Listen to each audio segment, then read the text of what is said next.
We are back. Still trying to find Jason. It's Christmas in Australia now. Right? Yes. And yesterday when we spoke to him, he was a bit tired. Right? We trust that all is well. Okay. Right?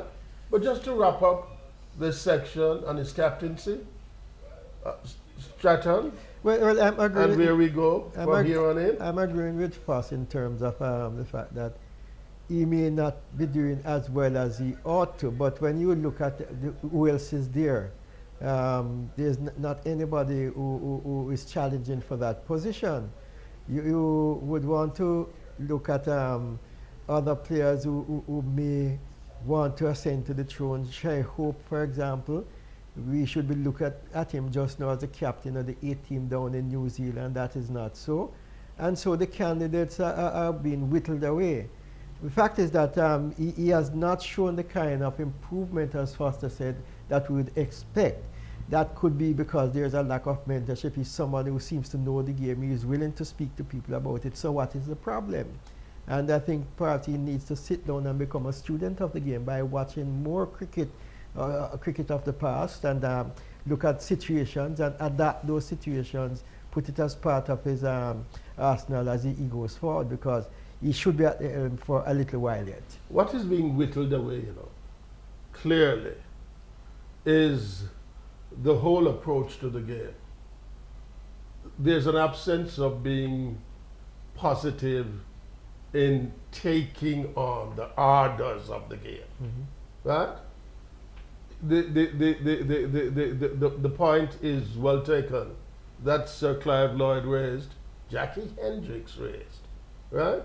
The issue of, hey, playing the shorter formats, I can make a lot more money, right? The fitness level clearly for 5-day cricket will be more demanding, good?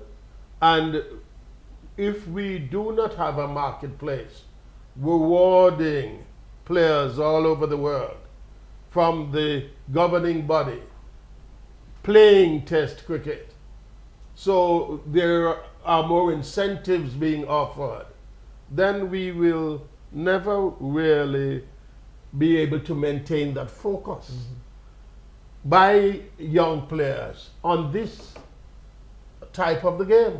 The simple fact, Curtis, and we better face it, we are not playing enough cricket at this stage. We have heard Jackie speak of the various levels in our cricket in the past, and when players are selected through, they have 8 to 10 senior cup games against the best players in the country. And then following that, you have the Jamaica team playing against West Indian teams, which are almost test match teams in themselves. You look at the bevy of fast bowlers in many of the teams in the region when we're on top. It's like we produce them a dime a dozen. Now we're striving to get a halfpenny worth. And it just takes that kind of courage in terms of changing the format of cricket, finding the sponsorship which will get people interested in playing cricket. And there are others now will be invited by the fact that you can make good money out of cricket in today's day.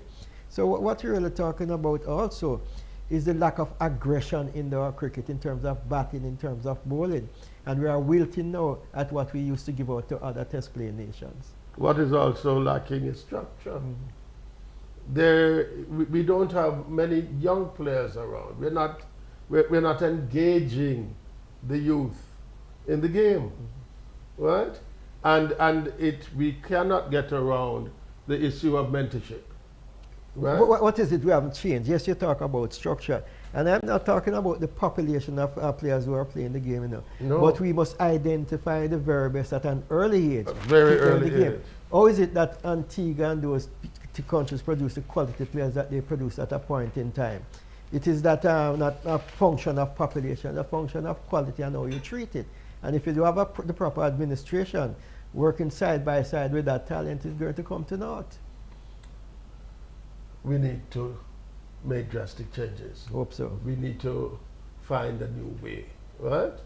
And let's hope in 2021, assiduously, tirelessly, we're going to pursue that end. We'll be right back. Don't go away.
Back with you on the Rail Chat. At the winning post with horse racing, with the 2-day Boxing Day Bonanza event being all you could want for Christmas. Horse racing undoubtedly is a story about rebounding, a success sporting story despite all our challenges. Here now is analyst and commentator Michael Caine, who is able. Man in the saddle. Man in the saddle. Michael Caine, welcome. Thank you very much, Shatta, and thanks for having me. And we have Curtis Myrie, Yes, the overweight jockey. Michael, you see, these guys don't know the thing, you know. I'm the top jockey. Michael, Big weight jockey. Michael, another exciting race in terms of the jockey championship. We have Anthony Thomas and Dean Nelson, some of the people's favorite. The Trainers Championship too. Trainers Championship, I think. Newness. Perhaps Newness has gotten away a little. You could educate us and perhaps others during this talk. Is he too far? But in terms of the jockeys championship, Michael, what are you looking at? Well, right now, the top two jockeys, Anthony Thomas and Dean Nelson, they're tied on 84 wins apiece going into Boxing Day. So on Boxing Day, Anthony Thomas has 7 rides and Dean Nelson has 8 rides. And the next they have day? some very live rides too. The next day, they have quite a few rides as well. On Sunday. But for Saturday, I can tell you for sure, Anthony Thomas is on 7 and Dean Nelson is on 8, and they have some very live rides. They look like they're going to dominate the card on Saturday. Looking through your critical eyes, Michael, as you always say, the horses of interest in this campaign, who would have the better mounts as you see it in terms of the combinations between Saturday and Sunday, Thomas or Nelson? I think that Thomas has an edge based upon the mounts and the chances of the mount. I think Thomas clearly has the edge between the two race days. But Dean Nelson has some horses that look like they're going to win easily. Mm-hmm. Yes. But in terms of numbers, I think that numbers is in favor of Anthony Thomas. But I need to ask, Michael, if he used to be saddled as the perhaps terrible tout, how have you been faring with your own predictions? Well, I'm feeling well, I tell you, worldwide, a racing analyst is right 1/3 of the time. Worldwide standard, 1/3 of the time. So if 9 races are running, the standard is you're going to be right 3 out of 9. Right? So there are days where you're way over that, 50%, 70%, right? And there are days that you are just about the standard. So, racing is a lot of variables go into the outcomes of the races. A lot of variables. Have you been having better time? I am pressing. Have you been having better days or just days of the standard? I've been having better days. You have been having better days. All right. Better days. You are a man who is interested in every facet of horse racing, right? That much I know. Yes, no sir. one could have seen COVID coming, but the transformation of racing at Caymanas Park, the template that has been found, speak to me about the developments at the track and what you find particularly outstanding. Well, what's outstanding is the resilience of the entire industry after being shut down for 3 months, reopening in June, shut down in March, and reopening on the 20th of June. The resilience of the entire industry, all of the racing personnel, all of the occupational groups have come together in no uncertain way to carry the entire industry through up to this point. And we have really come back and had the greatest time that we couldn't imagine having, given the whole pandemic across the world. So things are looking up. Things are looking up at the track. The horses are performing, right? We had a yearling sale recently, so I'm looking forward to some other 2-year-olds coming in next year. So things are really looking up. The bright side of racing is showing up right now. And we have had some full fields. The cards are back-to-back, well subscribed. Right? So the horsemen must give me credit for that. The horses have been performing well. and the nominations have been coming in, and it's just a full blast support for racing. And I must really thank the fans as well, because the fans are the ones that make the racing even more viable and possible, right? And they thank the owners, they thank everybody, the trainers, the jockeys, assistant trainers, farriers, the vets, everybody. It's just a whole myriad of things that go into racing. So it's really looking up, and we're looking forward to a big year 2021. Michael, whilst the jockeys, the two jockeys, Dean Nelson and Anthony Thomas, are the ones who will emerge victorious, one or the other. But there are other players who can spoil it for these two. You look at the race there yesterday where Omar did so well, and I think Dean had one winner, was it? And Thomas didn't move. So yes, Omar had 5 winners yesterday. Yeah. 5 winners, so he won 5 of the 9 races run yesterday. Right. So the question is, are other trainers playing a part in determining who will be the jockey champion for this year? Is that part of the system? Well, in terms of the trainers, it is the agents that seek the rides for the jockeys, right?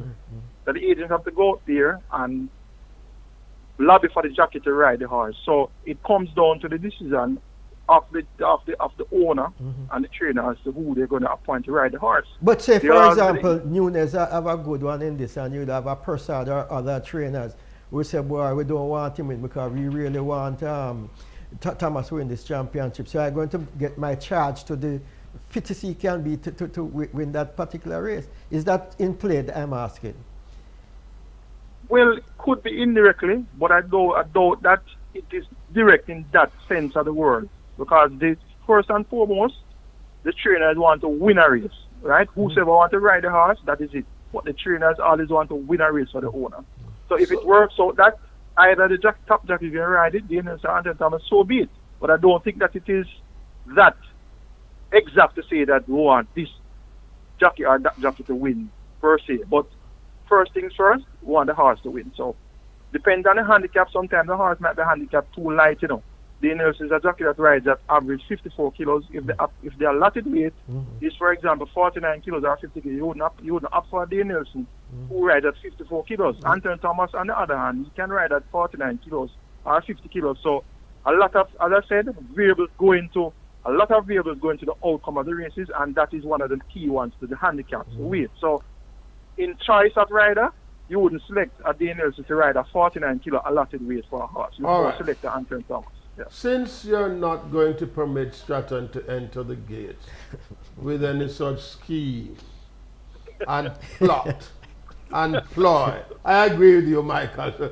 Send him off the track with that sort of thing. But Mikey, don't fall him. You're a Georges man. Don't gang up with Curtis because you all are Georges people, you know. But let me ask you politely then, right? If I'm not to be part of that ploy, since you point to variables, what then are the spoilers that you're looking at? Who may upset the apple cart? There's none to be considered. There's none to be considered now because the two jockeys are tied. We are here.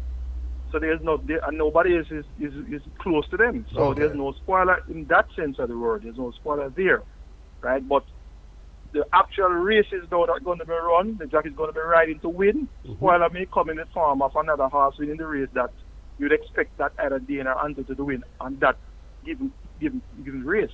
So that's where the spoiler might slip in for that one race or two races or whichever amount of races might be. But they are the top two. One of them is going to step forward and win.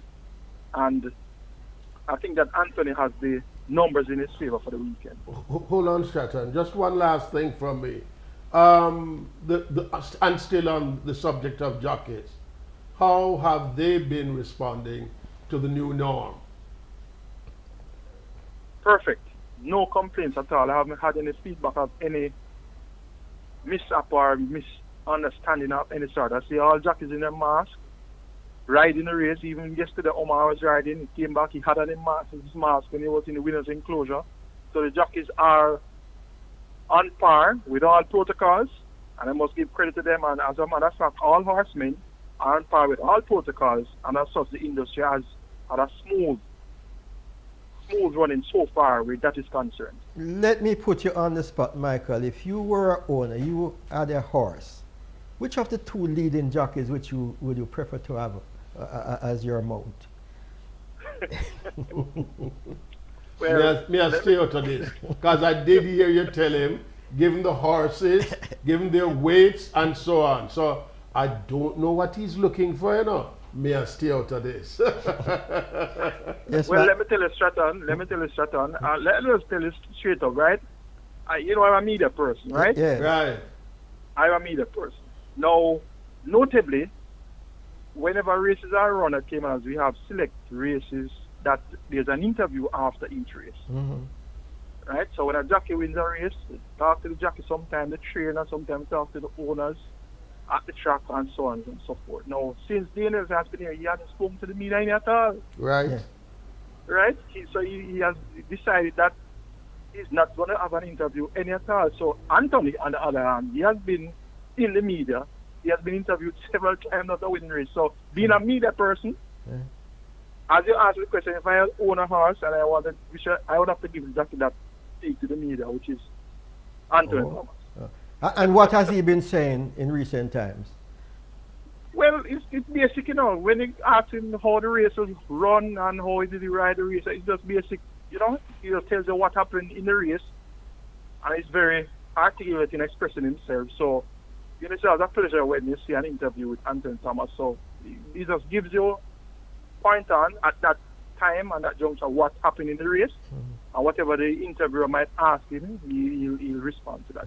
As it is, Anthony Thomas has been there, done that. He is a champion, not defending champion. Has they never won the title? And is that something? Yes, Dean is a three-time champion. He has won title three times. 3 times. Anthony once. Okay. Yes. So we have people who are experienced there. All right, let's listen to what you have to say on the day. 2 days left, and we will reflect on what you have told us. But thank you ever so much for joining us. Hold on, Michael. No. Yeah, just one quick thing. Yes. 2021 is around the corner, right? We really engaged horse racing for this special Christmas Eve edition because A, the Boxing Day, 2-day Bonanza event seems like the perfect Christmas gift. Yes. We are taken with how the protocols have been maintained, right? And we are hearing that racing will just get stronger and stronger, better and better, right? What are your own expectations for the new year? What do you see coming? For the new year, I see a lot of racing coming. I see a lot of races being run. The subscription has been very, very, very much high in terms of the entries for the races. Quite a few of the races have been split in two based upon the number of entries. Sometimes the race might attract 22 entries. And you know, the maximum field on average is like 16 or 40, depending on the distance. And those races have to be split in two. So I'm looking forward to the same high level of subscription, high level of entries.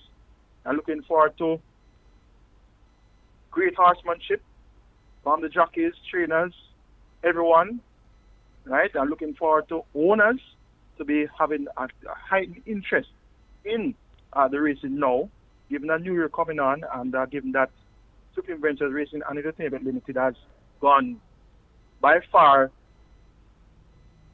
to the extent to make it very, very viable and very, very feasible for all parties. We have a quarterly championship right now. We're separate and apart from the annual championships. We have a quarterly championship, different categories like trainers with more than 30 horses. The amount of races they win, if they win the most races, they get a prize. Quarterly championship. We have a section for trainers with less than 30 horses. Right? We have a quarterly championship for the jockeys as well. So right now, Daniels is 7 in front in the quarterly championships for the last quarter of the year. So he's basically beyond recall where that is concerned. So, pardon me? Finishing best of all. Yes, finishing best of all. Most definitely finishing best of all. So, those things being in the mix, and the promoter keeps on coming up with new ideas. We have a grand bet right now called the Reggae 6, which has a jackpot. As a matter of fact, there's going to be a mandatory payout on Boxing Day. The jackpot is over 6.54 million, Well, right? So the promoter keeps on coming with new ideas, new things, new bets to get things, there's an interest sparked in the whole racing right now. So for the new year, I'm just looking forward to newer and greater heights for the sport itself, for the industry, and we're looking forward to having a big year, 2021. all right, Michael Kane, thank you so much. Thank you, Stratton, for having me on. Yeah, You're man. welcome. Thank you, Michael. Curtis. Yes, my brother. Good. We'll be back with Real Chat. Don't you dare go away.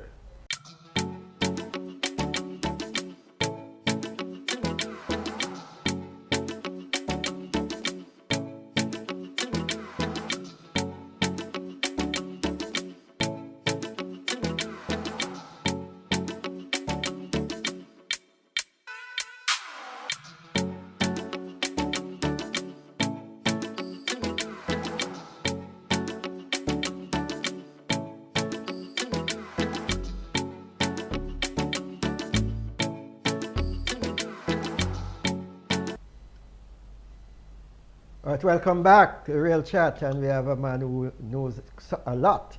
Well Suter, himself a trainer, a man who speaks the horse racing as he sees it. Well, we want to look at the Trainers' Championship. As Nunes bent the corner already, it was 4.8 before yesterday. Had a couple winners yesterday, I think 3 or so. Is he out of reach now? Wayne Da Costa faltering. He has been a many-time champion as a trainer. If he doesn't win this year, what would have gone wrong with him this year? Well, nothing would have really gone wrong. He only won the championship last year, and on previous occasion he showed where he could have won.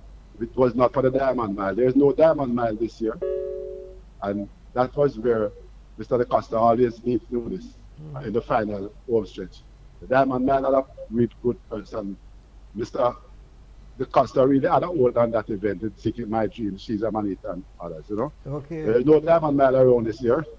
I don't see him pegging back Mr. Nunes. Mr. Nunes has done everything this year to show that he's a real champion.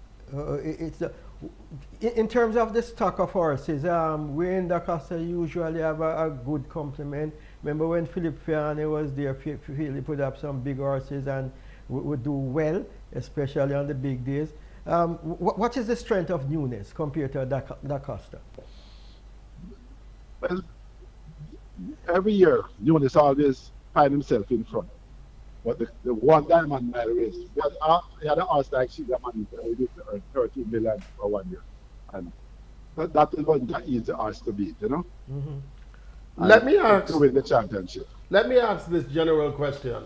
What makes a successful trainer? Good horses, good owners, and dedication. Speak to us about good owners. Who makes a good owner? And speak to us as well about the type of dedication you're talking about. We're talking about a trainer, a good trainer who dedicates his life to horse racing. Horse racing is a labor of love. And if you are a real good trainer, you have good horses, you will dedicate yourself to that. A good owner is consist of a owner who's going to spend the highest money for a horse and pays the bill on time and do everything that is expected of him. Okay? I tell you, well, So, no, I don't understand. Listen to me now, well. He pays the bills on time. Pays the bills on time, buy good horses. You can call any vet you want to work on your horse because But the owner is ready to pay. it's an industry that's challenging. And sometimes for the smaller trainer and owner, he may not be paying the bill on time. What else goes into the pot? It's not a matter of small owner and small trainer. Every owner pays the same amount for the feeding and the vet bills and everything. Right. But you have owners who can afford to do it on a regular basis. Everything. You go to the sale, a owner will give you a wooden check to buy horses. And next owner cannot do that. So at the end of the day, put it this way, simple break it down. The good trainers get 30 or 40 yearlings at the end of the year. And the small trainers, after those horses maybe come under a little pressure from them, and come to the smaller trainer, what they call the smaller trainer. But if you buy a basket of mango 6 months old, So Yes. it's hard to compete against a six-man, but that is good. Yeah. Is it a suggestion from you, Wells, that sometimes trainers are saddled with keeping up with the maintenance of horses? Very much so, Strat. Trainers, even the smaller trainers, are really sudden and burdened because the owners is on me to keep the horses in training. And we really take care of the owners, which is not so great business sometimes.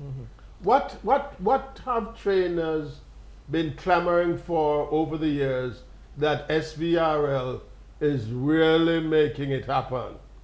SVREL is really making it happen. Well, so far I really don't want to talk anything bad against SVRL, but prior to who is there now when it was Paul who won the lane, other man was there. Those men are racing at the helm of their life, you know. Mhm. But the people who are there now are just, it's a business thing, it's not a love. And they're trying their best maybe. They got a company that was really down to the ground to the Hello, are you still there? yes, I'm here, not hearing me. Yes, I'm hearing you now. No, You, I said, said- you were saying down to the ground. Yes, the plant itself. So people just got a plan that was down to the ground. Nothing was in place. Everything was ruined. And it's really hard on them for them to really get it up going. They are trying their best. But apart from paying the purses on time and creating some, they're coming in some races now 4 furlongs. The public might be laughing and say it is a foolish thing, but it's really good. They are capturing what is happening in Canada, North America, and those places. Because if a horse run 4 furlongs or 3 furlongs instead of 7 and 8 and 9, it can come back to races within 2 weeks. Okay. And So that it is must what be happened. said that the business model then is increasingly becoming more appealing to patrons, More no? appealing, attractive to the small traders in that regard, because they are the ones who have those caliber of horses. Can't let you go without talking about the role that you trainers play in young apprentices or young men who want to become jockeys.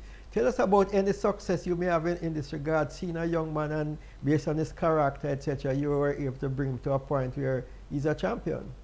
But the last one was was Anthony Thomas.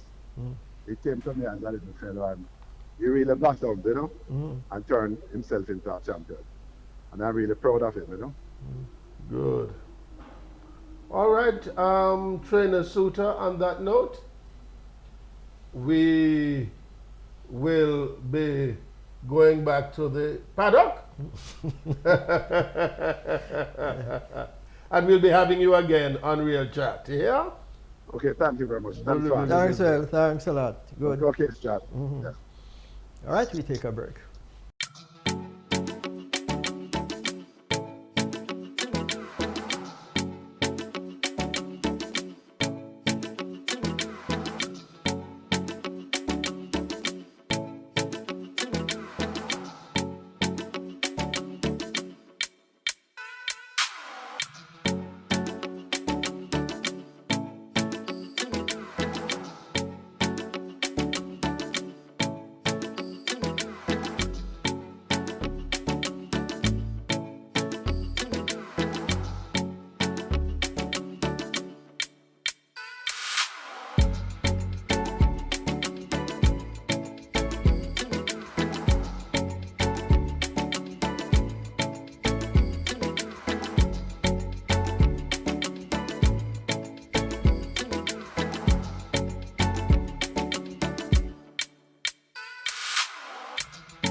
All right, welcome back to the Real Chat. As promised, we have Corey Papagran. He's agent for, we could still say, joint leading jockey now, Anthony Thomas, both on 84. So Corey's work will be shown over the next 2 race days as to the mounts that he has been able to garner for Anthony Thomas, and who may well become the champion yet again. Corey, welcome to the program. Nice having me, Strata. How difficult is your job, Corey, as an agent? What does an agent do? Well, we go around and solicit, right, for the jockey, or for the jockeys. From the like racing, it's not difficult, you know. Yeah, but it must be difficult. Come on, let's see how you make it easy. All right. Here, all right. Let's imagine this. I am Anthony Thomas. What sort of rides do you look for me? As Anthony Thomas, well, we try to look the best rides, especially the light-weighted ones. Mm-hmm. The better light-weighted ones. That in Jamaica, you have a good light jockey. You have but the better ones are the more heavier ones. So you have less competition when you look in the lighter rides. Does this give Anthony, shall we say, the competitive edge? In a way. But Anthony's a worker, you know. The worker. So just working alone, Anthony always the trainers like him. He's very likable. So his work ethics is very good. Trust me. Punctuality. He's there every morning. In the morning, early, and it's one of the last jackets to keep off the track. Okay. All right, I'll ask the last question on Anthony. What drew you to him? Pardon me? I'll ask the last question on Anthony. What drew you to him? Okay. Well suitor. Well suitor, the great man, you know? Yes. Yeah, He was the one who recommended him to you. Yeah, he was trying for a very long time to us. Till one day, just before I said, "Hey, Papa, you going to do? Never make it old Anthony retain them. You don't have to look the right game. Me will give him all of the right them. Just give out the paper them." I was a boy that convinced, you know. Everything come here to work out easy, you know. Since I can do all the right them, but I have none. But how do you make the decision, though, Corey? Because you might have 11 horses in a field. Do you approach the one you think that is best for Anthony? And if you are turned down, what do you do, and how do you negotiate? Well, generally, you know, that is the most difficult part for the agent. When you have a good jockey selecting the rides, that's probably the most difficult part. Well, normally, I will go home, the rides that are offered to me, I will go home and watch back like replays, and then read the condition, look at the handicap, who get the break in the scale, who get the break at the weight in the scales, and then we will try and move on to the best suitable one for us. But you said at the beginning that if you love the sport, it is easy. But based on what you're saying to me now, it's an area of study. You really have to do your homework. You have to have an understanding of conditions, skills, etc., etc. Yeah, but since we love it still, you know, so it don't really come like nothing, you know. Just racing not running in Jamaica today, right? And yet still, I'm in the country right now, you know. And race not running in Jamaica today, but yet still, I still prepare on Gulfstream Park. You understand? So I like racing. Yeah, one time in my life, I used to look at racing like from English in the morning, go straight back to Australian racing in the night. Yeah. Sometimes if I sleep and wake and look at like the back of the Hong Kong races at 2 o'clock in the night. Okay. So when it So, usually come where on you get all TV, this passion for racing from, boss man? well, my granddad usually take me to the races. Actually, the race that is running on Saturday, the Toyota Cup. Mm. Well, usually name the Toyota Cup, the 2-year-old stakes. My granddad and my mom usually work at Toyota Jamaica. Well, United Motors Yes. that time. And they usually get a free ticket. So you at a tender age, like around 5-year-old, so me and my granddad would be at the track. And you know, Yeah. right, cheering on like the Miller Rodriguez and Winston Griffiths and those jockeys. Interesting story. Interesting story, Corey. Final question from me, Corey. What is the relationship between the two jockeys now, Thomas and Dean? Lockdown 84. What is their tension? What is it? No, more the tension, more like between like the agents are more tension, but not bad tension, you know. But you understand? More rival tension, like the agents are more the rival, you understand? But the jockeys them good. When DNS already DNS and DNS the other day talking them drink and juice, them bring. Well, I said the one I bring. I'm Myrie them call him, and I said Myrie bring some juice, some man juice, but drink out one. So you understand? Yeah. Them good, man. Them Trust good. me, them good. All right. All right. May the best man win. Thanks a lot for joining us, Corey. All right, Chatan, and thanks for having me. And then we can send two shout out here over for that. Go on, man. Go on, man. Yeah, and I want to big up like all of the owners them and the racing fraternity, trainers, exercise riders, fellow jockeys, agents, fellow agents. And after I want to shout out to Winston Shackelford. You understand? The grooms, all grooms. You understand? That is coming from me, Corey Grant, Papa. Sorry. You're a good marketing man, Yes. Papa. All right. All right, thanks, man. Good. Okay, good. Take care. Yeah. We'll chat back in a moment.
All right, Yeah. we are back quickly out of the starting gates.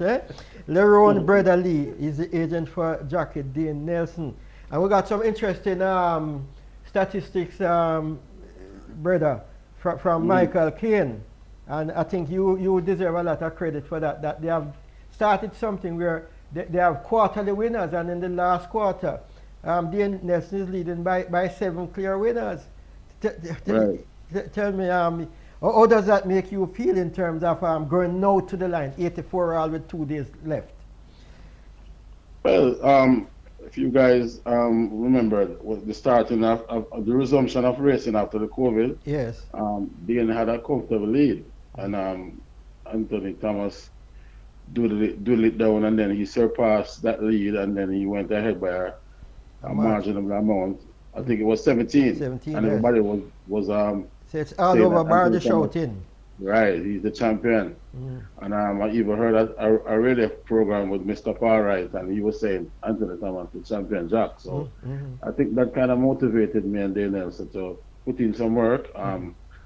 We started executing aggressively, and then the winners took a little while to come forward, but we just stuck to the task, and then it materializes now. So I think the race is on.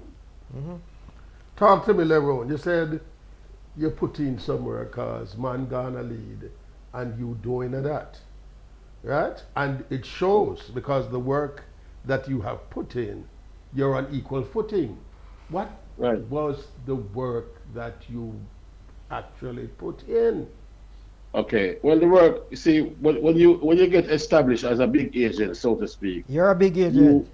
right? You know, and then getting rides for Dane, you don't really have to push out that much. Sometimes I stay at home and I get rides and by text or by a phone call, and then I would just go and drop off the retainer on the nomination morning. But credit to Mr. Anthony Thomas and Corey Grant now.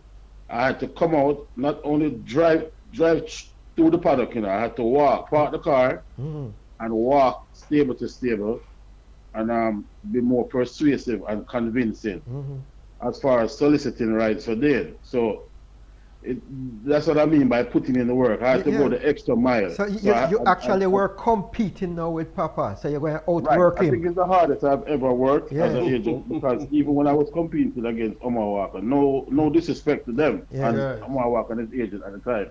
It's just that I think Dane was probably more in demand at the time when he overhauled Mr. Walker. But no, Anthony Thomas has definitely took us to the task, and I have to give him I want to ask you something, Curtis.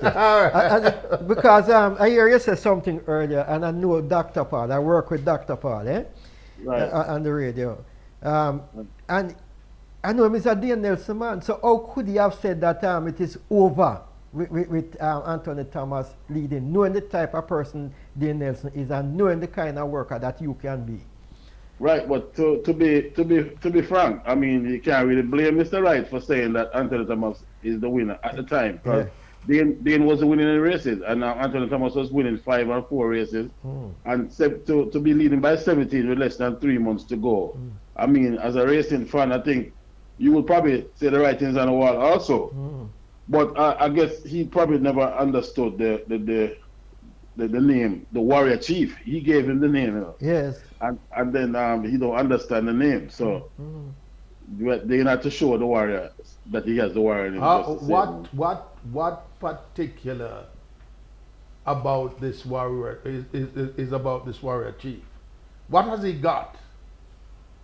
Well, what makes Nelson the rider he is?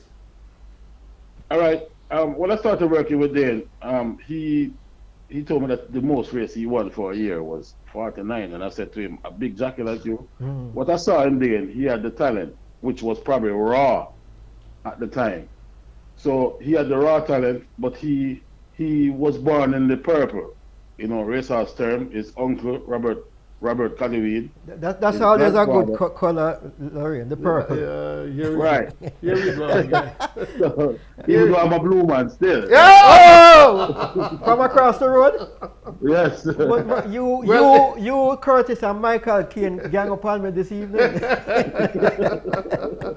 Yeah, but he was born in the purple. And Horatio Nelson, Robert Reed, Richard Reed, his uncle is a groom.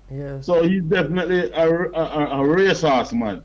He had the talent, but we just had to put everything in perspective. And then the scary part about it is that he went overseas, and he has gained a lot. He even competed for the championship last year. He came in second. He lost by 2 at St. Jude Mile.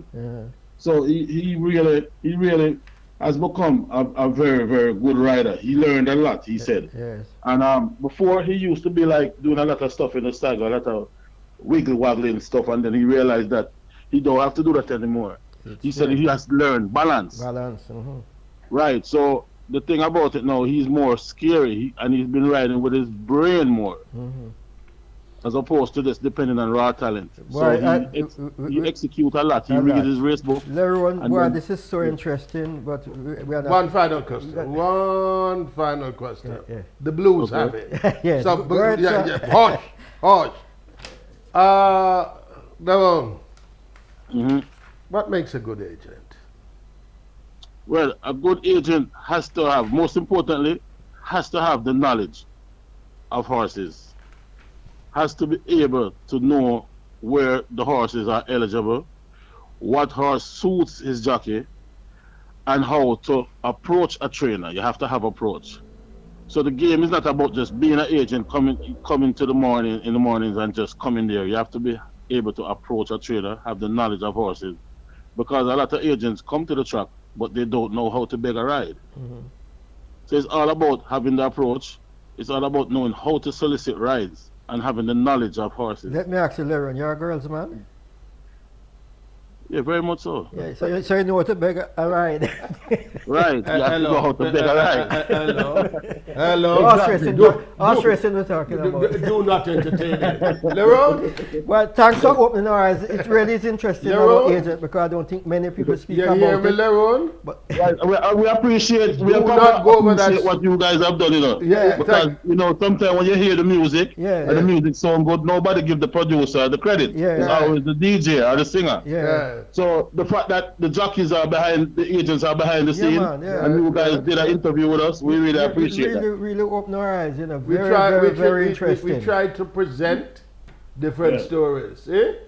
Right, thanks much, man. Thanks to you, ma'am. boy. Good Merry time. Christmas to Yeah. you and your family. Yeah, man, And same to to you guys. your riders as well. No? Yeah, man, thank you. Good, good, Hail good, a good. papa for us, eh? Yeah, man. All right, good. Good. Cool. Leron Lee. You'll be back. Right after this.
We're back with Real Chat. Stratton, Yes, sir. perhaps back from the track, but we're still proverbially in the gates. Working from home, online, eh? You might want to say, hey, some of the toll it's taking it is as if you're penned in your gates, right? We have with us Dr. Winston Delahaye, lecturer and consultant psychiatrist, Department of Community Health and Psychiatry, the University of the West Indies, and the clinical director, Addiction Treatment Services Unit, the UWI. Dr. Delahaye, the birthday boy. Happy birthday and welcome to Real Chat. Thank you very much. It's a one present birthday, as you imagine. Listen to me. It's causing concern. It's novel. It has to be done. It was the way around the pandemic, it is the new norm, more so as a result of the pandemic. But there are always pluses and minuses to everything.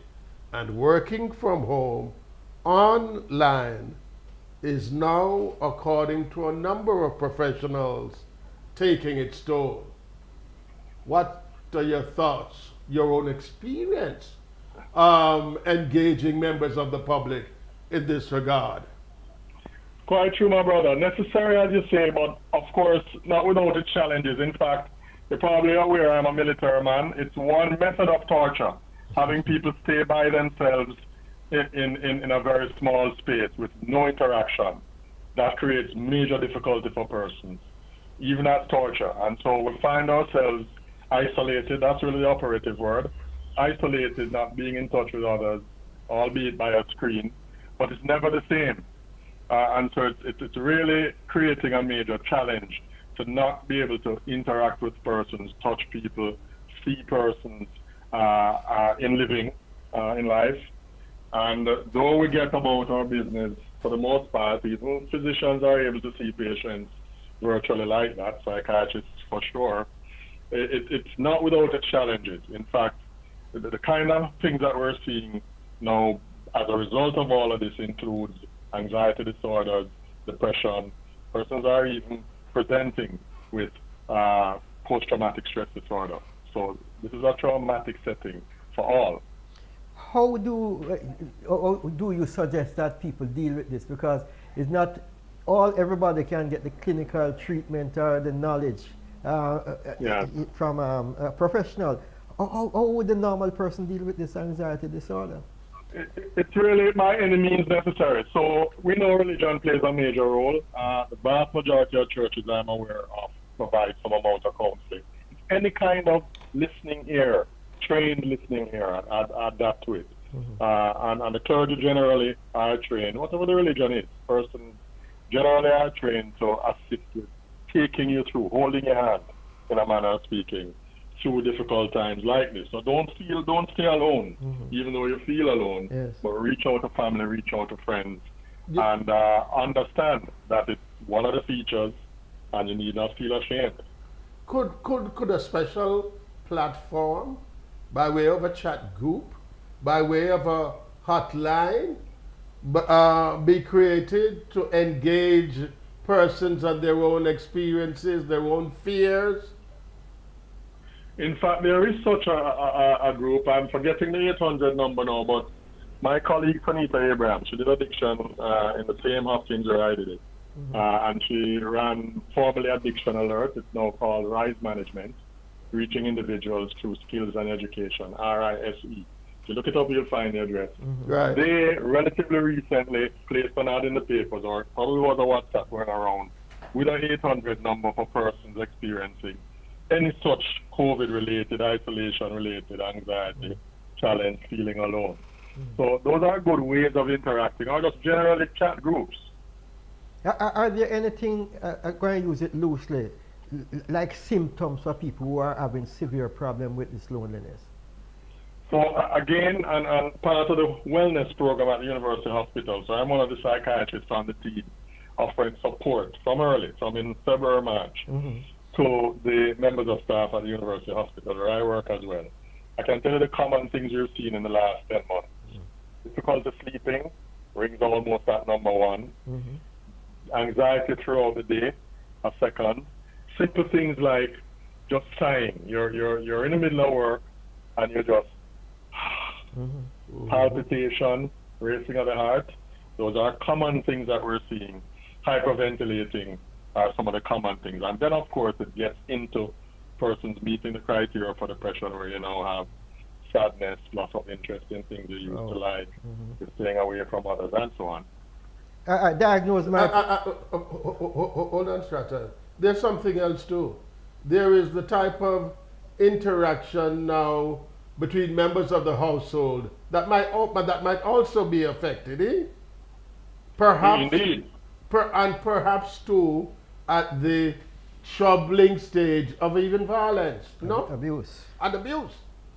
We're seeing that, and so there are reports of that where in particular, and this is really very sad, children who are now, in many cases, unsupervised.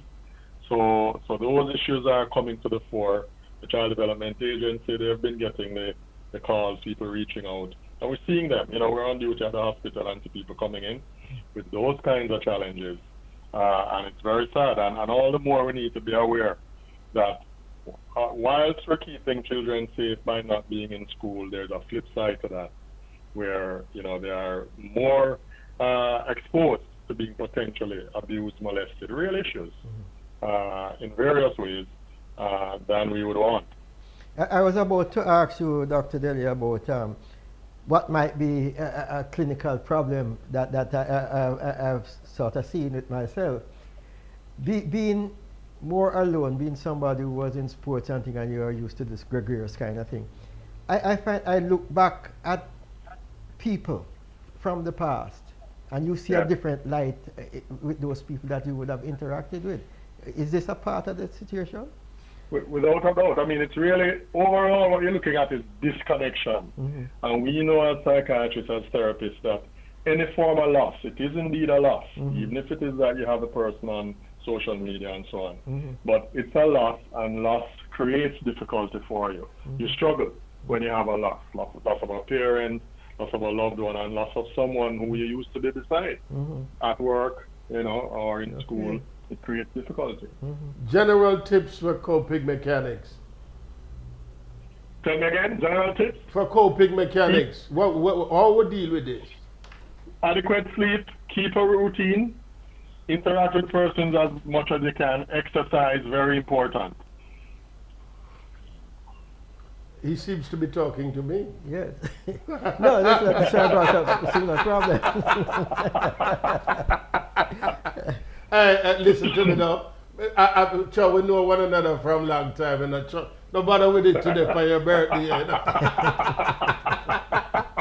No bother with it today for your birthday. But of course, you are playing a major role. A program like this, with persons listening in, goes a far way, where people really recognize that they're not alone. It's many of us having the same issues. And we need not feel alone. I want to ask you, you're a psychiatrist. Outside of that, you interact a lot with people. It's Dr. Delahaye, Winston Delahaye, go about and deal with people.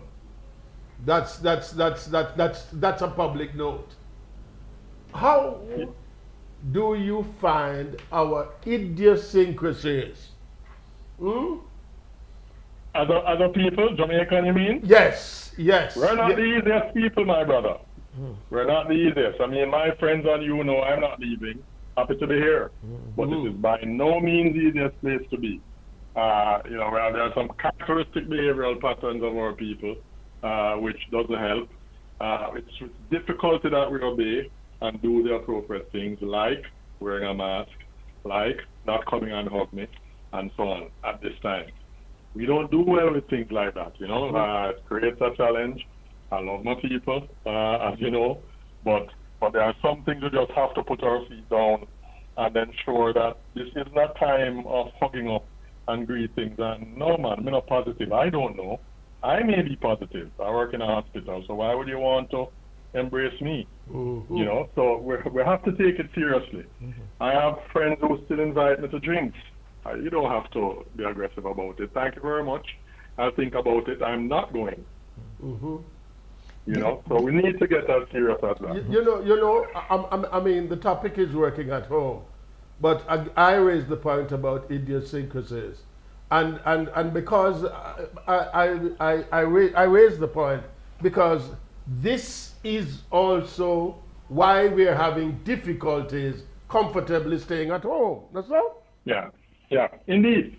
And of course, the average Jamaican will say, no, man, we must can have a drink. No, that's just not doable at this time. Given the situation, Doc, you are a doctor, but you are human. Yes? Yes. Is there a case in this regard to the statement, physician heal thyself? Absolutely. And so there are colleagues of mine who really, are not being careful. I see that. and I can't support that. No, hold on, Dr. Delahaye. Stratton really wants to ask you, what do you have yourself. to watch about yourself? Yourself, yes. Yeah, well, we have therapists as well, as you would imagine. You know, Right. we can have challenges too. And sure, I call my therapist regularly, as regular as I see patients. And sometimes going to the bar can be that therapy which you see. Well, it's spirits and spirits. Yeah, indeed. But that's a challenge at this time of year. Yes. And so we really don't want to just brush that one under. Alcohol use disorder, you know, that's my specialty, addiction. Right. It's a major issue. It's a period where persons who are recovering, are recovered, are at risk of relapsing. Alcohol use disorder, a major issue at Christmas time in particular. Sorrel with a little whites, it doesn't work if you're alcoholic. Going a street can be an addiction too. Indeed. And I'm talking to me.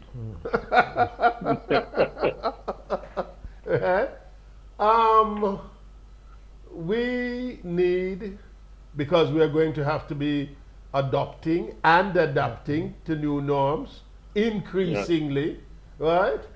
So an active mental health unit, an active mental health response, an active mental health cushion, a cushion being in place, right? Yeah. Well, with professionals like yourself always being here for us to reach out to will certainly help in all our endeavors.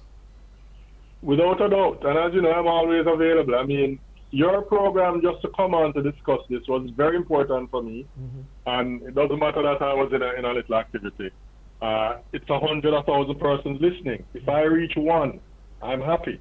And so we recognize the need to be available to reach out and be there for persons. The Ministry of Health and Wellness, they are also aware, the Director of Mental Health in particular with a colleague and friend of mine, that we're now in the mental health pandemic, real and live. In addition, of course, to the viral issue. There are specific corona-related issues that we're seeing internationally, and as we go along, we're learning more and more. But there are persons who were corona positive, for example. They go home and they have major challenges in terms of orientation in place. There are persons who go home and think they're in a house they lived in Montego Bay 30 years ago. All else is well. I have a patient like that, for example. Or were well before and now hear voices and see things, for example. Clearly corona associated. So as we go along, we'll be fine-tuning and tweaking, but there are corona-related issues specific to the virus that we're seeing, including some brain damage. Going forward, a new normal is being created, or is that so? And therefore, what will readjustment be like in the future? It will be challenging. We must have flexibility. One, we need to have persons recognize that special situations require special approaches to managing. And so it's one, having the services available, accessible to individuals, because there will be great need as it relates to mental health, not to mention expenditure. So I want to say this. Here we are, Christmas is here, right here upon us, no? So, all right, I'm at home, I'm working online, the holidays is perhaps going to get, even when I'm careful and not having anybody over and in a huddle and all of that, but Christmas takes me away from some of the anxieties, right? Yes. Come the new year, I'm not going out to work, I'm back online. And back creepingly comes some of those tensions again. How do I position myself to get back to work? So one of the things that we find in persons, there are characteristic features of persons who cope better than others. And one of them is that seeing stressful factors as a challenge, not insurmountable, but for which you have to, one, prepare and organize yourself to meet and do better than just succumbing. That's one of the characteristic features of persons who cope well. So it's recognizing that being in control of your environment and in control of your destiny, feeling that you are making a move to put yourself in a better position. Mhm. That's another characteristic feature that we find. So in recognizing that, we urge persons to fight back, do their best to really make a difference in your life. Help someone. That alone puts you in a position of really contributing to the whole process. Is it no doubt that for family members, they will have to educate themselves, look out for these signs, and then take what action, report to who, to where, what? So any physician is able to deal with any symptom of depression or depression if it is. You don't need to be diagnosing yourself. However, and as I mentioned, the common one, you're not sleeping so well, you probably want to go to your clinic. Like I say, get support from family members. But generally speaking, if you're having these symptoms lasting a long time, you're probably on your road to depression and you shouldn't stay alone. Gone are the days, as Jamaicans would say, they're watching it. There's nothing to watch. If 2 weeks, 3 weeks you're not sleeping well, you're feeling anxious, you're having difficulty, you're crying to yourself, you're probably even trembling, at times uncontrollably. Seek attention, and it's out there. The clinics, all physicians can treat depression. Doesn't have to be a psychiatrist. Very, We very train useful. them to manage that. Yeah. Very, very useful. Thanks for taking the time. Thanks so much, so My much, pleasure. so much. My Good. pleasure. Good. Thank you. We take a break. Yes.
Stratton, eye-opening. Our conversation a while ago with Dr. Winston Delahaye on the toll that's the working from home online is taking on a number of professionals. See? We have now with us Claire Atkinson, Program Director of Think Mental Health. The toll that this working from home is taking on a number of professionals, I beg your pardon, makes us think mental health. As program director of that organization, how do you reflect on this particular development, on this particular challenge? And how would you guide us being so affected?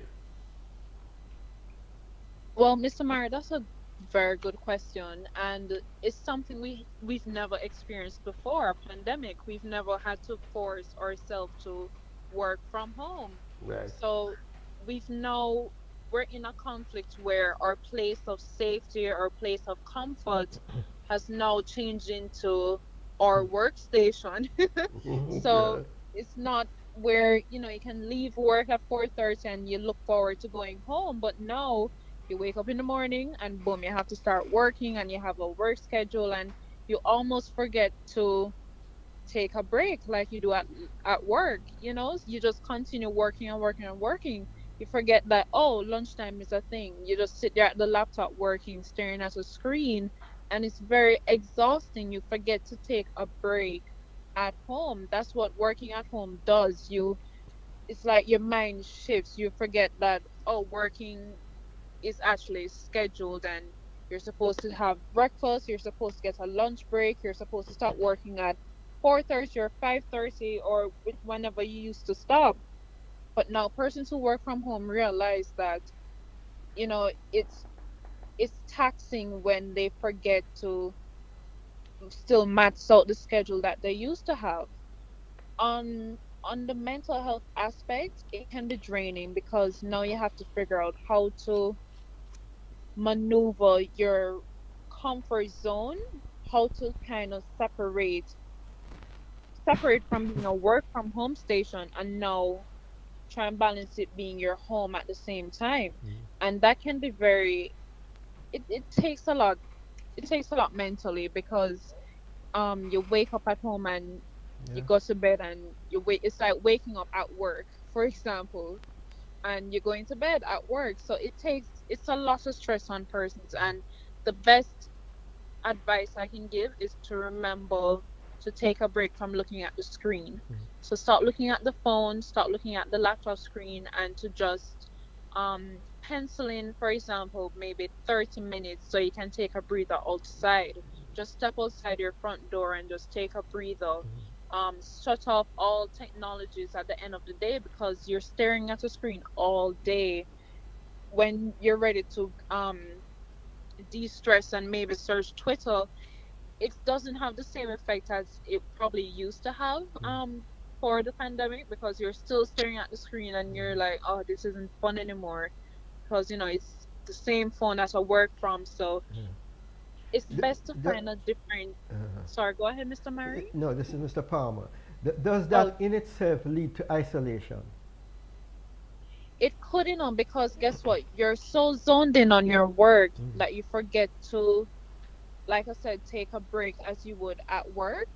So the best thing to do is to remember to check in with friends or even to have a partner or a friend say to you, hey, set your alarm for 12 o'clock. And at 12 o'clock, you don't check any emails, you don't check any work messages or any files or anything. 12 o'clock to 1 is your hour for yourself because it does get isolating, Mr. Palmer, when you're working from home is we're not used to it. We don't know what it's like, so we've kind of been thrown into it.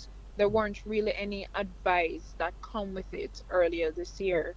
So yes, it can be isolating, and the best advice I can also give is have a support system who can who you can rely on and who can really keep you accountable and say, Mr. Smith, remember, even though you work from 8 to 4:30, remember to still eat your breakfast as you would at home. Eat your breakfast, have your lunchtime, and then when 5 o'clock, remember to shut off and try not to be zoned in on any negative news or anything that is work related after 5 o'clock. So have a support system who can really keep you accountable and say, all right, listen, you have to take care of your mental health and anything work related, don't check any emails when it's bedtime because you really have to kind of So, separate it. What kind of mental issue can be derived from this kind of existence? Wow, well, definitely depression and anxiety, I would definitely say, because I mean, I have to continue saying it. We're in a pandemic, something we've never faced before, and people are trying to keep their jobs. They're trying to keep their let jobs. me ask So you, they're trying. Yes. do you work from home?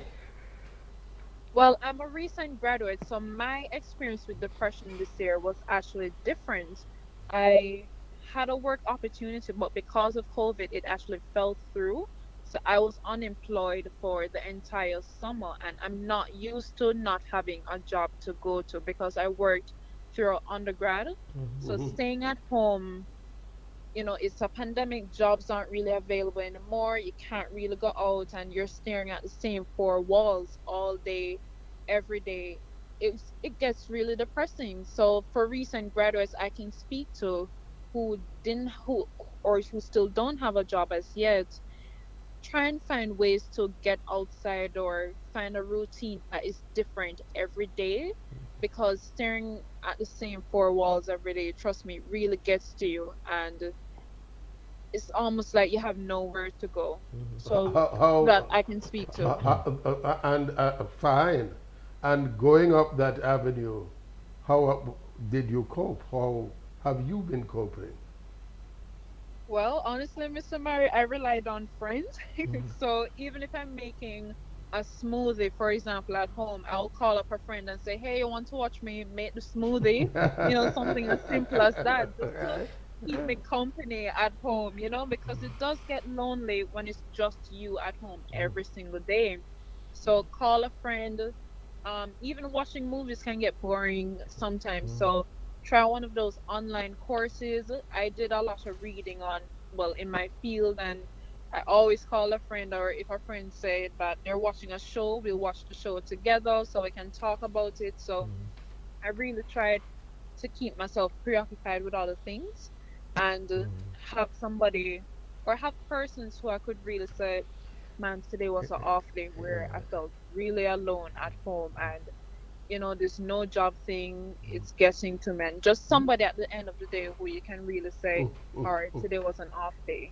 So that's how I managed it. Let me ask you, we spoke to somebody earlier in our program some weeks ago, and they were speaking about something that they came out with about re-imaging yourself, Curtis. Yes, reimagining yourself. Yeah.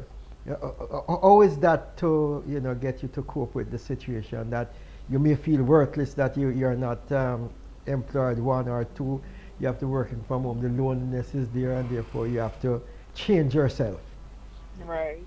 The best thing to do is to remind yourself why you're doing what you're doing in the first place, or why Excellent point. you're in the job that you're Excellent doing, why point. you're in the field. Remind yourself of your worth and remind yourself of what was important to you before this pandemic hit and before you had to work from home. How did you keep your confidence up? Because even my confidence disappeared after a while.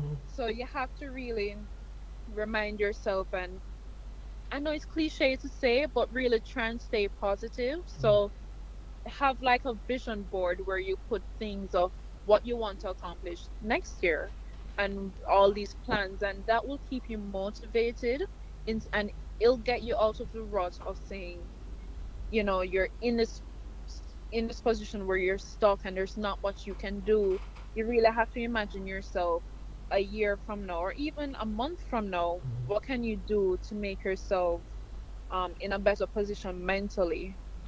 I have to raise this with you as the final point. Okay. I raised it with Dr. Hay when we spoke to him earlier. All right, we're working at land, we're home, we're experiencing a number of difficulties, nuances. Yeah. But Christmas is coming. Christmas is here, and it takes us away happily, happily from the scenario for a while. January morning, Yeah, it hits you we're back again. at work, we're back online, we're back, still at home. Yeah. Prepare me now, because I'm going to have to inject myself again, power up myself again. Talk to me. How do I face it? Well, the best boy, Mr. Myrie, we're gonna really have to be self-aware this holiday season and try not to let seasonal depression last longer than it probably should. So, all right, so we can't be with our family this holiday, or maybe we can only be with our immediate family. Maybe this holiday, the family can come up with a plan and say, okay, every Friday we'll have pork for dinner. And you have something to look forward to every week. So set different ideas and different goals so that when next year comes, you have a support system, you have ideas, and you have something to look forward to every week. So even though you're working from home, while you're typing emails, you keep remembering what you're going to cook for the Friday dinner, how you're going to do it, what recipe you're going to try out. It's something more exciting that you can look forward to. So try new ideas to keep you not only preoccupied, but keep you excited about life Right. and keep you in a good mood. Yeah. Okay. Okay, all right. As I say, let the Christmas get you in a good mood. Mood, yes, yes. Yeah. Yeah. All right, okay. Well, Thanks for talking to us, Claire. Oh, thanks for having me, Mr. Murray and Mr. Palmer. Thank you. okay, Good, thanks. good, good, good. Right. When we return, hopefully, we'll speak to someone working at home.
All right, as we promised, Antoinette Emmanuel, she's an administrator.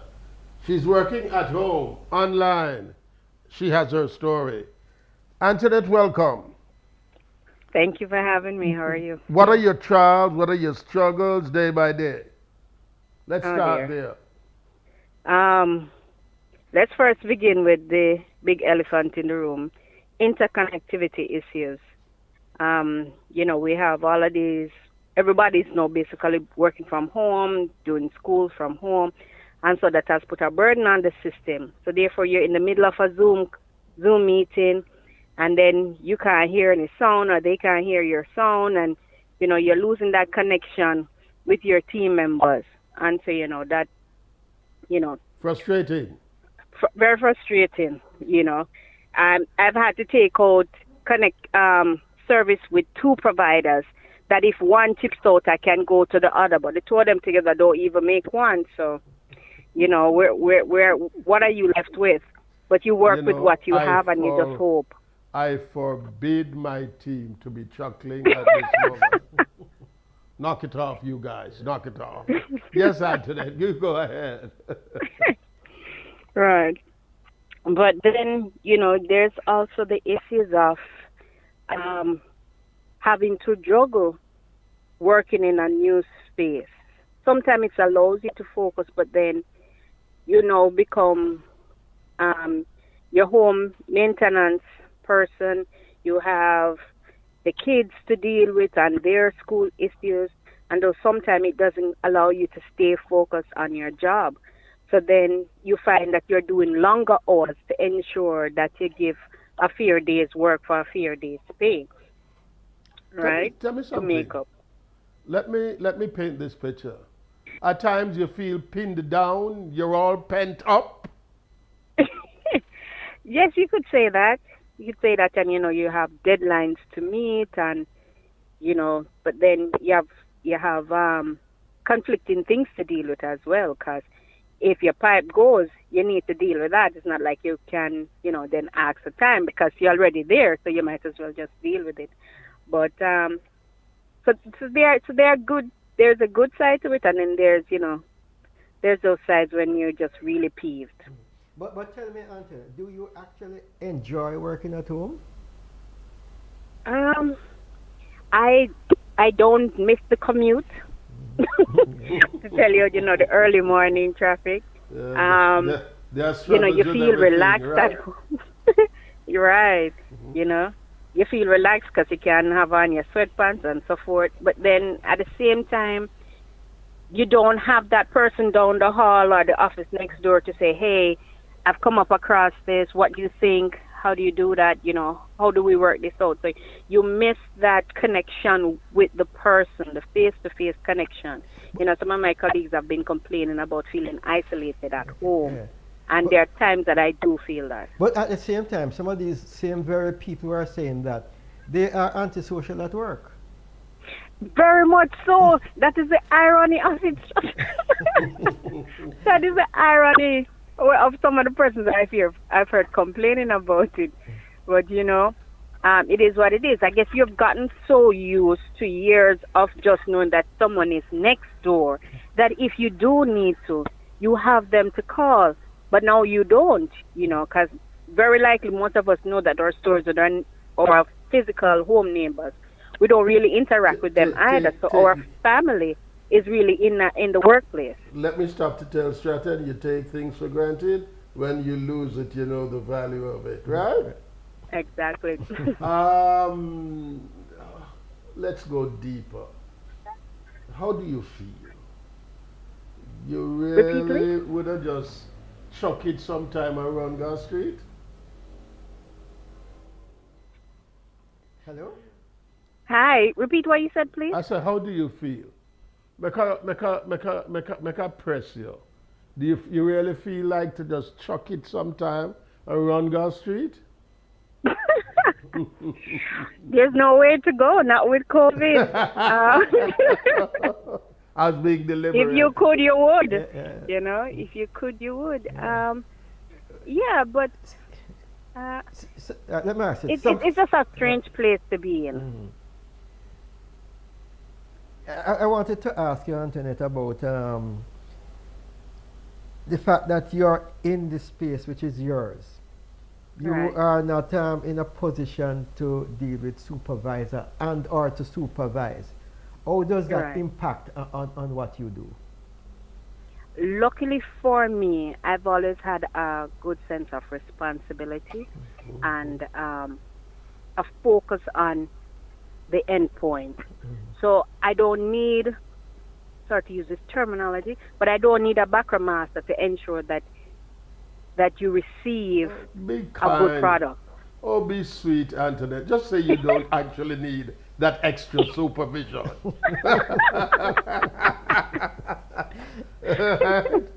Go. You get along merrily on your own, right? Right. So, But you know, but that but works as for you me. said before, you do miss the interaction. Yes. Mhm. Yes. Alright. Yes. How do you compartmentalize your day?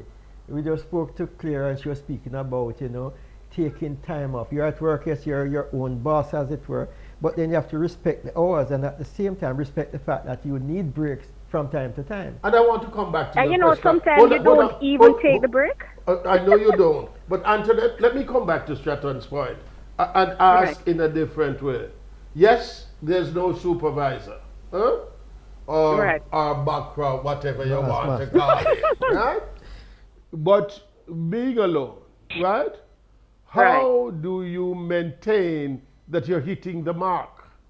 Do you ever feel sometimes, I'm not so sure what I'm doing, but You know, yes, you do question. Um, and then, and exactly what, because you don't have the person there to interact with. Sometimes you wonder, am I doing the right thing? Is this is what expected? So therefore, you have to then create a new communication method with your team or your supervisors, because it's a totally new dynamic now, and thank God for the technology. I first bashed it, but at the same time, you thank God for the technology that you can send a WhatsApp or you can send a Hangout message to someone in another department to have that interaction that you need. Um, and then it requires a different mental space as well to make sure that you are Deal with hitting that that before mark. you go. You have lunchtime, you have things to do. How do you do it? Or do you sell yourself totally to this new environment? Yeah, you don't really have a lunchtime anymore. There's just time, and you try to fit it in between whatever else you are now navigating with. And sometimes it's not until 2, 3 o'clock. But then for some people, that's just the norm for them, you know. So sometimes you even 5 o'clock in the evening, you're like, what have I done, or Or time to go when home. did you make time for yourself? When do and you if go you don't home? do that, you break. When do you go home? When do you go home? As Stratton is asking. A very good question. When do you go Oh, home? right, You know? right. Wow. And, really thank you for engaging with Yes, us. you have painted quite a picture for Quite a us. picture, yes. Huh? All right, and thank you too. Good. When we return, this new strain of the pandemic, this new variant across Europe, Yes. particularly in the United Kingdom. Not only there's one coming from South Africa. We got also. to. Yes. We're going to talk to some Jamaicans in the United Kingdom. It's going to be even more interesting. Don't go away.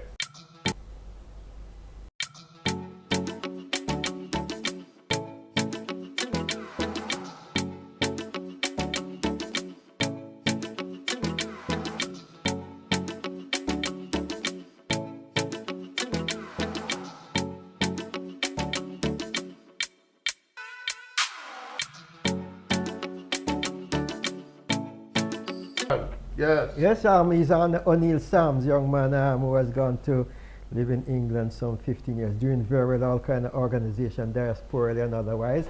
But keep in touch with the Jamaican population, so he should be able to give us some insight.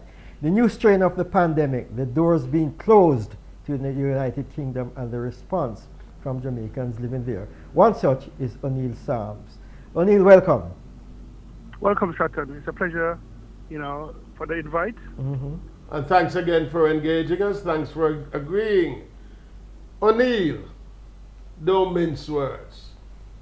Tell me what is happening in England as we speak. How are the Jamaicans responding about this new strain? I could speak because I'm based in London, the southern part of England, Croydon to be exact. Right. And I work for British Telecommunications. So I have a more intimate relationship with most of our customers and, by and large, the Jamaican diaspora in general. Right. Because, I cater to their mobile needs, telecommunication needs. It's somewhat been a lukewarm Christmas because as per government guidelines, we close our doors. I work for one of the biggest flagship stores in the southern part of the country, and British Telecommunication, and we control like about 64% of the market share, with mobile devices, fixed landlines, and other mobile solutions as well. So pretty much, it's a very concentrated area where Jamaicans come and get their stuff, and especially going back home over the Christmas and the New Year period. This thing is pretty much new, as I said, pandemic, and we haven't had this global pandemic for over 100 years. So where commerce drives the economy, especially in the west end of London, one of the busiest shopping streets in the entire Europe, or in fact this part of the world, and pretty much it's much a ghost town because we have tourists. Yeah, pretty much we have tourists from all parts of the world that come to London. The Big Ben, the Buckingham Palace, and pretty much other attractions that London has to offer to all and sundry. But it's a total different scenario, and whereas commerce drives the economy, and it's pretty much, everybody is like on a 10 yard thing, everybody's behind closed door, and we hope this strain because a new strain was discovered a few weeks ago. So henceforth, we had the stores closed, and pretty much, we have new guidelines, as we see this pandemic through. What are those guidelines? So pretty much, like families are being invited, are being told to not to accept, any new visitors. So pretty much nuclear family is pretty much what it is, so pretty over 6 people, they have to basically stay indoors. And, most of the high street stores, with the exception of the food stores, they are closed. So everything is much by the phone, delivery service, and stuff like that. No, the police are out in full force, I'm told. I mean, we're a disciplined society, Yeah? We're a disciplined society, so pretty much they take effect and everything, and pretty much we have a set pattern or guideline. So, hold on, Stratic, I have to ask him, disciplined society. So you're telling me that you Jamaicans in England are conforming because you're so disciplined and well behaving. Most of I can't, and I saw a clip. I'm not sure if you guys saw the clip a couple of days ago with the British Airways flight going back to Jamaica, Yes. and all people were acting. And look, it's been confirmed that 20 people on that said flight. On that very said flight, yes? Yeah, so, so the thing is, when you go to Rome, you do as the Romans do, and pretty much for our... so hold on. So when you go back home, you do as what you used do. to do? Yes. On the flight. No, I mean, I try, with me personally, I try to live in an orderly society as well. I try to exhibit certain patterns, I mean, Stratton was one of my mentors at school, so at least, we try we try to walk a certain line, and we know exactly but what's there. by and large, the Jamaicans that are there, are they following the guidelines? Are they The, being yeah, most of the disciplined? people I've seen, you know, they have no choice really. Is there fear of this And pandemic? and the younger ones? And the younger ones? Pretty much, you know, we are living in a more informed society. Everyone has access to a tablet, to a smartphone, to a laptop, and certain things that we didn't have 20 years ago. Even the babies, as they're born, the first gift or the child, even before they can read or write, you know, they are engaged in technology.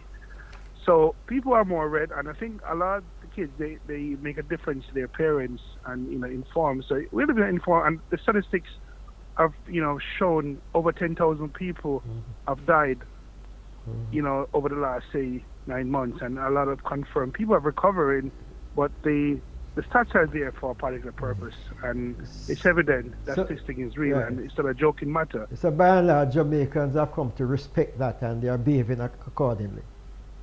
I mean, I've watched and I've noticed. I've been living in the States, and, you know, most of my adult life in the States, and you know, growing up in Jamaica, you know, we're a situation where we queue for the bus and the train system. I mean, I'm not going to flag my own people still, you know. I'm not going to put them up, but I think we are following the routine, and we are following the necessary guidelines.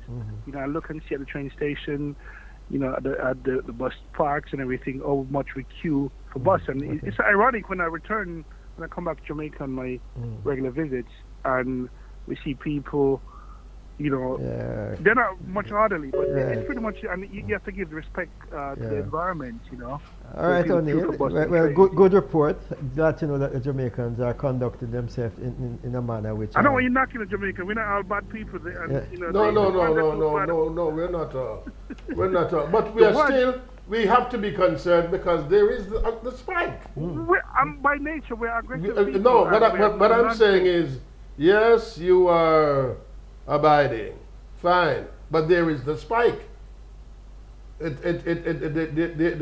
is the spike. That's real in Europe, in the United Kingdom. It's real, and the second strain, you know, it's real, and we know pretty much people with underlying health situations, they have to come to realize, because you see healthy people tumbling down, and the various effects that it has on the society and the impact it has on the society, and it's pretty much draining. So if you don't listen or you don't suffer the consequence. Yeah, you will. It's no joke thing. All right, O'Neill, thanks a lot for engaging us, eh? No, much appreciated, and you know, continue the great work you guys are doing. Thanks, man. Thanks. Good. You know, much appreciated. God bless, and you know, Merry Christmas when it comes, guys. Same to you. Merry Christmas to you, O'Neill. All right, good. We might be able to get Rose, who came back, not on the same flight that O'Neill was talking about, but earlier, right? And that's an interesting tale to she tell. She has, if not a frightful story to tell. When we return.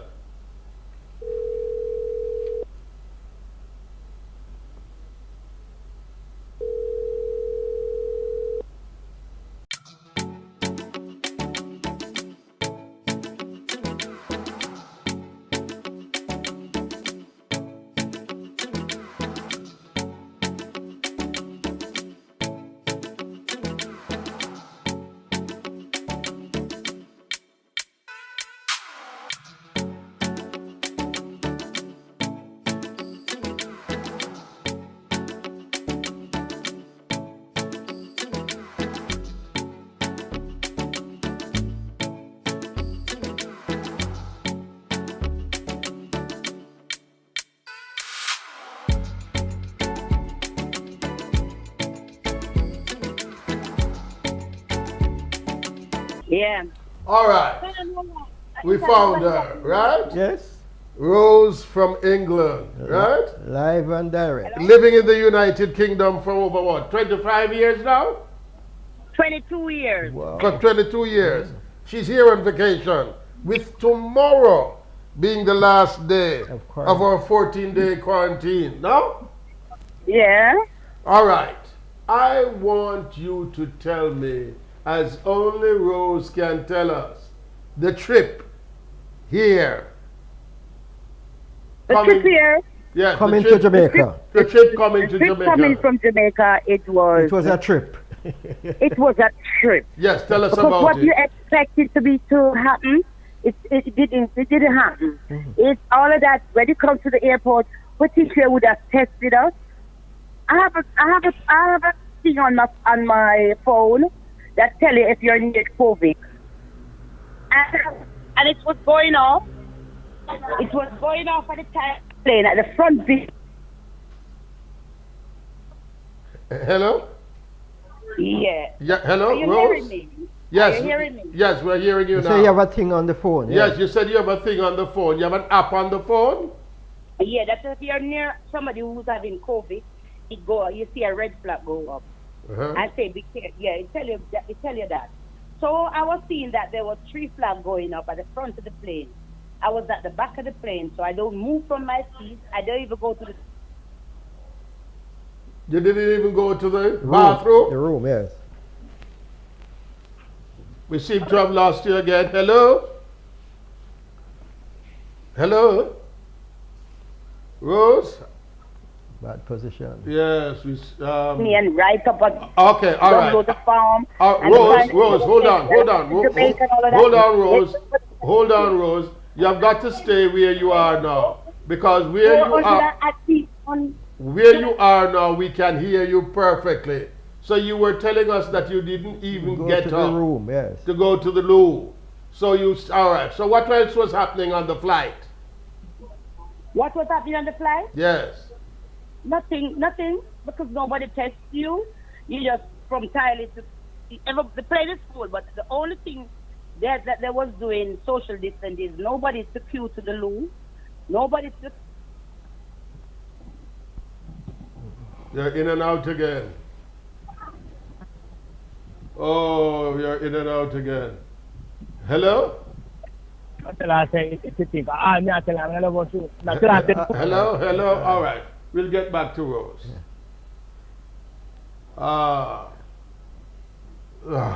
Technical glitches from time to time. We're trying to get back to her. But you know, she was saying, she also told me this when we made contact with her yesterday, that when she arrived at the airport, she was here with 3 other friends, and only she alone was tested. And these friends are Jamaican? And these friends are Jamaicans. Rose? Yeah. All right. You're back. All right. Stay where you are. All right. Stay where you are. Don't move because we can hear you perfectly. So what happened when you arrived? When you arrive at the airport, you go to your designated line. That if you have a visitor and all of that. So I was feeling so tired, so I asked for a wheelchair. They pushed me into the wheelchair till. Hello? Yeah, they put you to the line.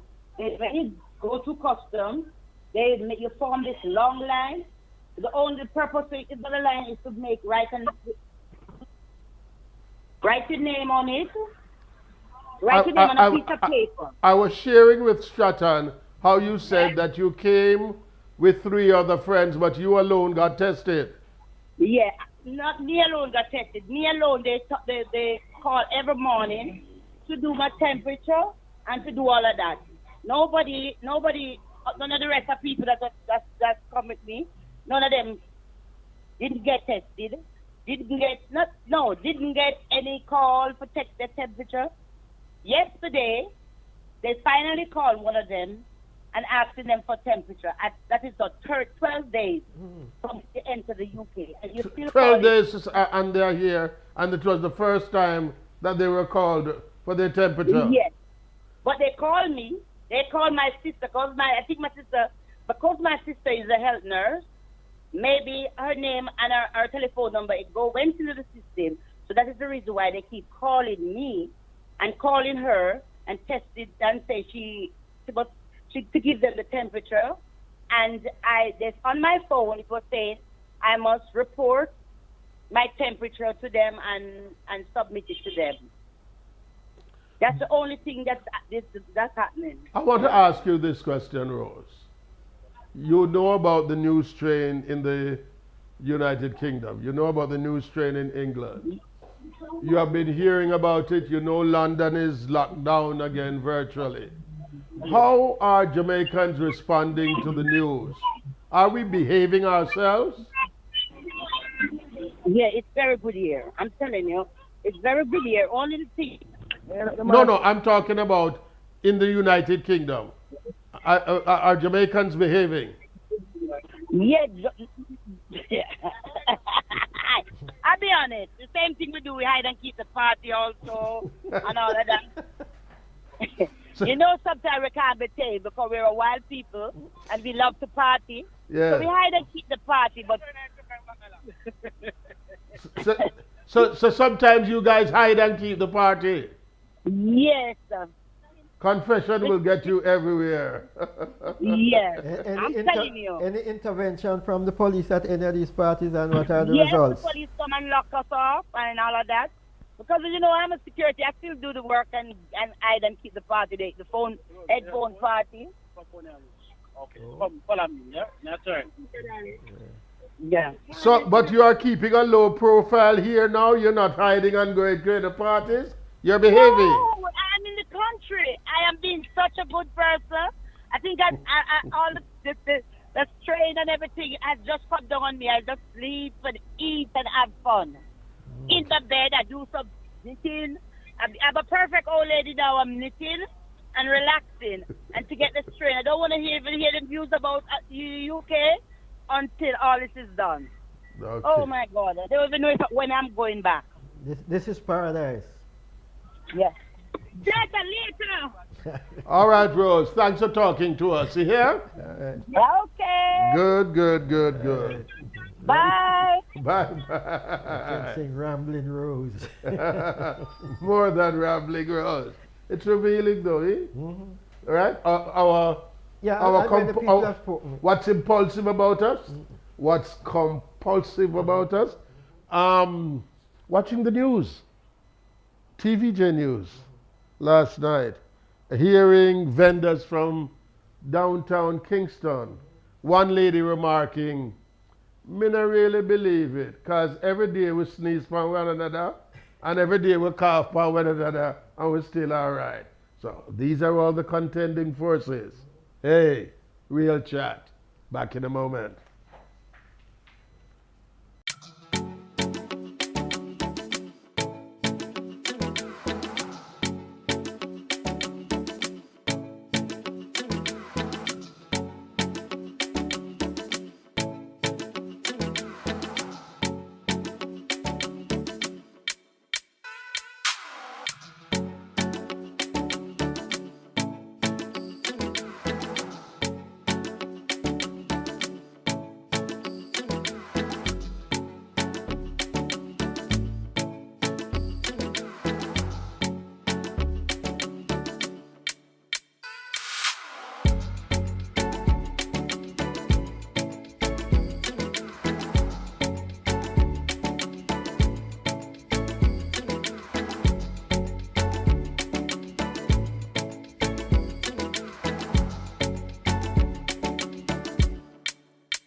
Yes. Hello? Oh, yes, man. We are going to try and find Miss Carol Coughley again for this final segment for the last word. Right? Hello. Hello. Yes, yes, yes. You're back with us. Carol Yes. Coughley, welcome to Real Chat. Thank you very much for having me. And we wanted you to have the last word in this special Christmas Eve edition of the program. Your birthday was yesterday. Yes. But why you have been engaged is because this is something I know we all agree on. As sports administrator, you are quite endearing. You have been manager, you have been mentor. You have warmed the hearts of many in Jamaica. Who is Carol Cuffley? What does she do? Why is she so loved? Tell me a little I bit really don't about know. you. I really don't know. I suppose it's simply that I have a lot of love for life Yes. and love for people, Mhm. and that is me. That is who I am. Simple, simple child of God. Okay, that does explain it in terms of how you engage others and how others engage you. But what works for you in sports? Because everyone reaches out to you. What works for you? Curtis, the basic thing in anything in life, I think, is communication. Yes. And being able to speak to people at any level, going down or up, or being on the same level, or bringing them up to your level, but at least having that understanding and that communication with each other. And clearly there's the element of trust as well. Well, definitely, anything in life has to have a basic element of trust, yes. And how has sports aided you in this? Sports has helped in so many ways, Curtis. First of all, I started off sports from schools, right straight. I want, hold on a gives you a second. sense. I don't want, you see, me I get an ugly look. So let me just tell you, it's not me ask that question, it's Chatter. I can't take them ugly look up on the side. So address your answer, please, to Stratton Palmer. He asked you how has sports helped. Right, good. Sports sets the tone for life. It teaches you sharing with each other. It teaches discipline. It gives you order and a sense of exploring the world as well, because you get to see other places and to get other cultures. So it's a thing of life generally. What do you find challenging about our local athletes, sportsmen, women? Because when I even bother tell the people how long you have been the go-to person in sports for many athletes, even administrators, what do you find particularly engaging or even particularly challenging about our athletes, about our sportsmen and women, Well, and even administrators? I like positives first. So I look at engaging. Mm-hmm. Seeing the development, especially of our younger athletes, as they go through the stages. And for me, having worked with a lot of track and field and even with the swimmers, seeing them at their junior level from Carifta, going through to the Olympics and the World Championships and doing well. So that's one of the positives of sports. That's what I find engaging. Mm-hmm. You engage them and then they reward you at the end. Right. There's a difficult... Challenges. There's a, okay, Challenges. Yes, Sorry go about ahead. that. Yes. No, you're asking a No, question. man, no, go ahead about the challenges. Oh. Yes. Challenges. Mm-hmm. Life has many challenges, but if you don't want it to be a challenge, it doesn't become a challenge. So in most cases, you try to see how you can get out of it being a challenge. So if you see it being a challenge, you try to find out why, where, how, and see how you can bring out that bad thing in there and get a resolution, a resolve, or a coming together of the mind. So essentially, I don't find things very challenging because I don't accept challenges unless they are good challenges. You are endearing to many of these athletes and they become close relations of yours. How do you separate yourself while they are in competition and you are judging or being an official? Well, that I find very interesting. People always ask me that question. I find that if you're a professional about something, you're a professional. So it is very easy to separate. Because I've had several occasions when athletes very close to me have done very well, sometimes in my own events. But I can look very dispassionately at it and go and address or congratulate them afterwards. And people always ask me how I do that. I think it's a matter of knowing what you want to do, knowing what you're supposed to do, and trying to do what you're supposed to do well. Yes. No, Yeah. but I must. Yes. I must, Stratty. You can easily separate it, as you said, right? Yes. But can they? I mean, Oh, good. this is Auntie Carol, and me supposed to get special No. favors from Auntie Carol. Have a Go ahead. person who I'm close, and they want to come and share with me, and I just look dispassionately, and they see my face and know that this is not the time, so they're not going to come. Okay. All Body right. language and facial expression. Okay. People may see you in these fields of endeavor, but you yourself was a sports person of note. Tell us about that.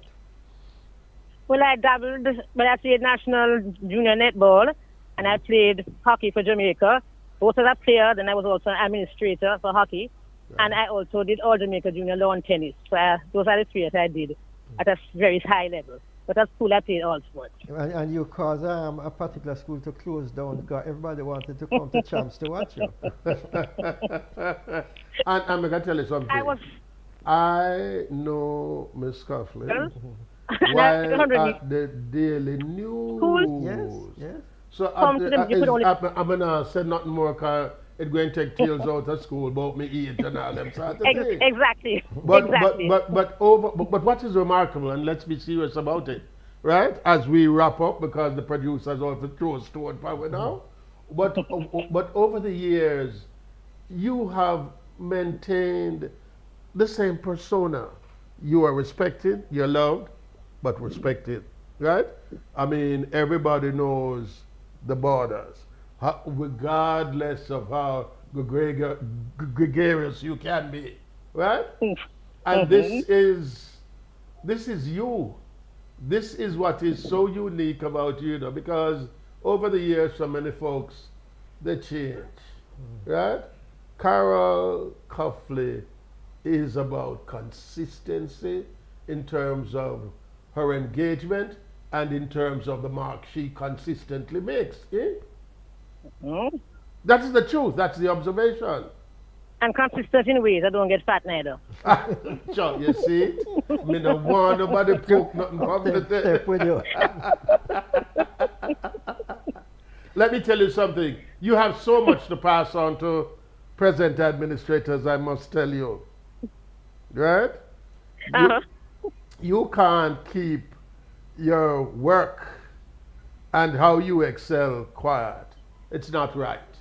The story has to be shared. Stratton, you would agree with me. Quite so, sir. It's Christmas Eve. Keep warming the hearts of everyone, Carol Coughlin. And belated birthday to you again, right? Thank you very much for my birthday greetings. We won't bother ask you what Santa carried for you. We're going to leave it at that, right? He carries love, joy, hope, and peace that Jesus brought with him. That you willingly share with us. Continue to with share everybody. with us. And with the yes. Thank you, Carol. Thank you. All the best, Curtis. Thanks. Good. Okay, bye. We're at the close of this Christmas Eve edition. In extra time, yes. Billy, I'll make up him face as usual. In extra time. We want to thank Rosemary Marshall, production assistant. We want to sincerely thank Mr. Yatt, Billy Yatt, right? For his production coordination, right? My brethren, we're together and I feel always good about you. All the time. When we collaborate, trying to produce what's different. In particular, pleased with the two agents, giving them their day. Oh, yes. And they really warmed their hearts when they said, well, listen, people normally speak to trainers and jockeys. Yes. Normally, they don't speak to agents. Well, this is what we try to do. Find different stories, right? We will journey on. We will labor on because Real Chat, as I said at the very outset, is providing the platform for us to indulge all that is intense about our daily lives. As they say in the church, there are some notices because next week, you won't be on air? No. But you were saying notices. Before we speak about when we return, let's say happy birthday to David James. Yes. Yes, it's birthday today. That's the father of Dominic. Dominic, right? Who died September sadly passed on. 2016. 2016, yes. He was a talented young man. a young man, Played right? for St. George's at the time. Yes, playing Manning Cup football for Yeah. St. George's. So, hey, enough blessings to David and family, right? And we do hope that you continue to be strong. We're coming back. We're returning On the 7th. on the 7th of January. Guess what? I got an interesting email from someone looking on from Barbados asking Michael Holding particular questions, right? He wanted me to ask Michael Holding various questions. He listened to the program, right? And Michael Holding, I am sure Michael Holding answered. I need to find that, please. Holding, yes. Here it is. Here it is, Michael Holding. Question? The gentleman says, whenever you meet or interview Mr. Holding again, could you ask him for me, does he believe that England locked West Indies players out of the game to minimize the strength of West Indies in world cricket? How has West Indies players not playing county cricket damaged West Indies test cricket? Has the lack of county cricket exposed the paucity and weakness of our own first-class cricket? And Mr. Holding answered thus. I don't think England locked West Indies cricketers out of county cricket. The regulation reduced the overall number of overseas cricketers in county cricket. We had more than any other country, so obviously it affected us more. 2, not being able to play county cricket has not helped West Indies cricket, but that cannot be used as an excuse for our failures with the amount of cricket being played around the world these days. No one who plays for their country has the time to play a full season of county cricket as they did in the past.